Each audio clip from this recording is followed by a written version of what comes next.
Up first to talk about this with us is Kristin Tate. She's a Breitbart.com reporter. Good to have you with us for the first time, I believe. Kristin, welcome to Smart Life. Thank you so much for having me on. Absolutely, my pleasure. Now, Mexico, you straight up called them hypocritical. Tell us about why.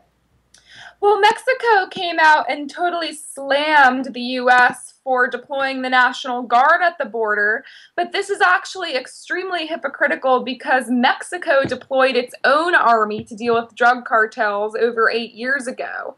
So they essentially have done the same thing that they are slamming us for. And I also want to point out that the Mexican government has repeatedly crossed our border and violated our border laws, and then they're coming back and slamming us for deploying our army. So yes, it's very hypocritical of them.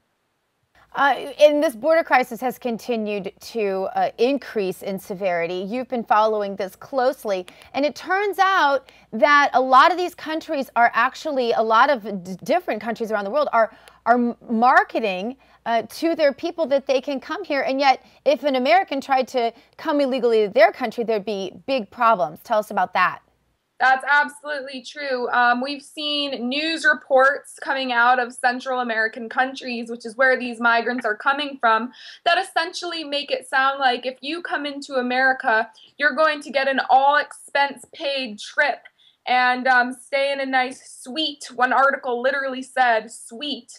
And you'll have all of your needs subsidized. And the sad thing is these articles are actually true because we are doing that. So we're encouraging more unaccompanied minors to cross into the U.S. illegally. But again, when our people violate Mexico's border laws, there are often punishments for that. I'm sure you saw the video by James O'Keefe where he crossed into the U.S. Illegally dressed as Osama bin Laden. A lot of people in Mexico, journalists and others, have been pushing for him to have punishment for coming into Mexico illegally just to film that one little clip. So yeah, it is quite hypocritical what we're seeing, the rhetoric we're seeing coming out of Mexico. And all the while, then, as the American economy tries to absorb a lot of what is happening in terms of these illegals, one of the economies that is doing pretty well, especially if you compare it to other economies that are absorbing mass amounts of these illegals, is that of Texas. And you can speak personally to the Texas economy. What's happening there? That's right. The Texas economy is flourishing right now. It's booming. A lot of that is because of gas and oil, of course. We're seeing the shale revolution on the Eagle Ford shale here. But we are diversifying here in Texas. All industries across the board have seen tremendous growth over the last year.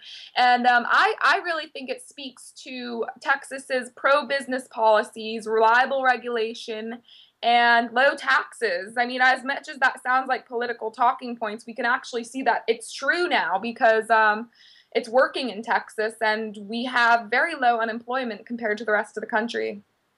Numbers on how many businesses have actually left California and moved to Texas because of the governor's invitation, essentially, for them to move to Texas?